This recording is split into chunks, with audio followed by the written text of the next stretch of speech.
Hello guys, so meron tayo dito nga party hat. Ayan, so marami tong design, nasa 56 na design nito. Marami ka na pagpipilian, marami na pagpipilian yung customer mo. Okay, so papapiliin mo lang sila. Tapos i-edit mo na lang yung name ng celebrant. Ayan, Canva template yan. I-edit mo lang yung pangalan. Okay, so marami na naka-rating design yan. Iba-ibang style, iba-ibang design. Yan, para sa ating party hat. Ayan. Okay, so dito sa video natin, ipapakita natin mamaya yung pinaka design niya or template niya. So, i-explain ko muna yung ating materials na pwede gamitin dito sa ating party hat. Okay, so dito, pa nag-print ka, so ito magiging itsura niyan guys. Okay, so pa nag-print ka sa isang A4 size, ayan, buong A4 yan. Ayan, no?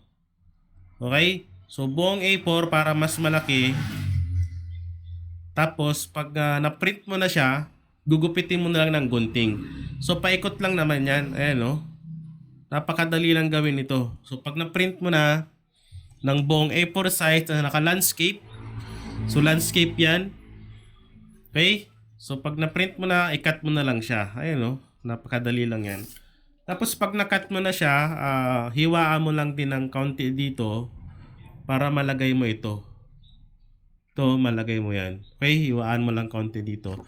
Para pag nilagay mo siya, ganyan, no? Diba? So, ganyan magiging itsura niya. Ayan. Okay? Diba? So, napakadali lang siya gawin, guys. Matagal lang mag-print, pero pag nakat mo na yan, mabilis na lang yan. Ayan, no? Diba? Ayan. So, ito yung mga sample natin. So, ipapakita ko yung mga photo paper na pwedeng gamitin. So, gamit ko dito ay no back print photo paper, 200 GSM.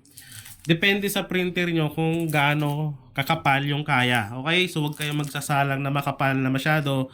Mamaya, hindi kaya ng printer nyo, masira yan. Sa una lang yan, gagana. Pero pag tumagal na, masisira na yung feeder ng printer nyo. Okay? Para sa akin, katamtama na yung 200 GSM. Kasi pag 200 GSM, makapal-kapal din naman. Tamang-tama lang talaga siya sa ating party hat. Hindi gaanong malambot, hindi rin gaanong matigas. Yung sakto lang talaga na pwede ilagay sa ating mga kids. Ayan, no?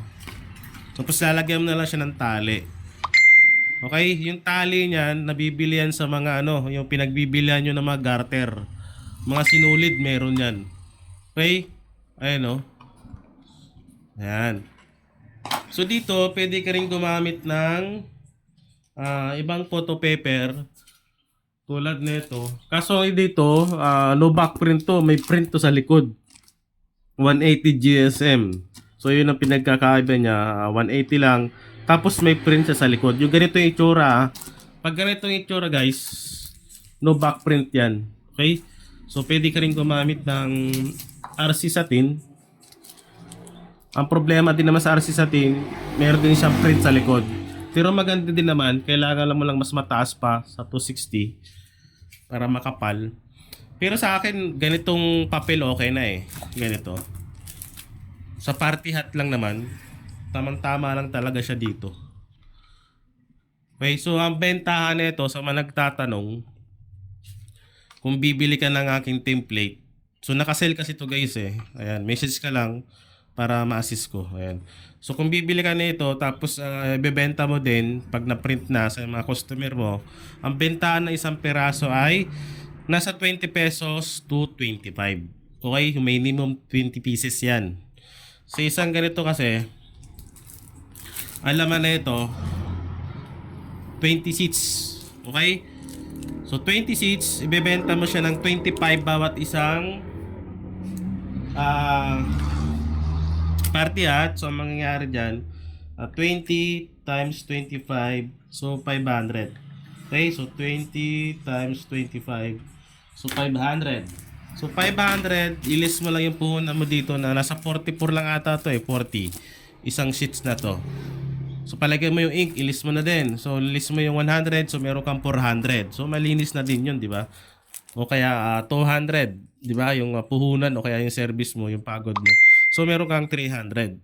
sa 25 pesos. Okay? So, pag marami, adjust ka ng 20 pesos. Ganun lang din naman yun. Pag 50 pieces, adjust ka ng 20 pesos. Huwag ka lang bababa ng 20 pesos. Kasi ang 15 pesos ay pa ano lang yun, chips bag lang yun. Pero pag ma-party hats, 25 to 20.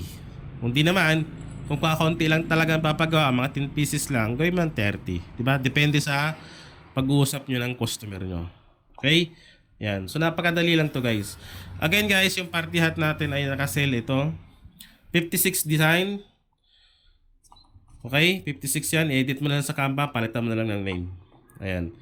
So, tignan natin yung ating mga design ng ating party hat.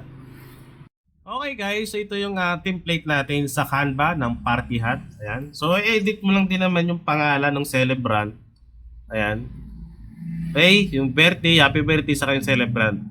Ayan. I-edit mo lang yan. Tapos, i-download mo at i-print at i-cut mo. So, ganun lang kabilis gumawa ng party hat. So, di ka na papakahirap ka pa kasi nasa 56 na yan eh. Papipiliin mo na lang yung client mo or customer mo.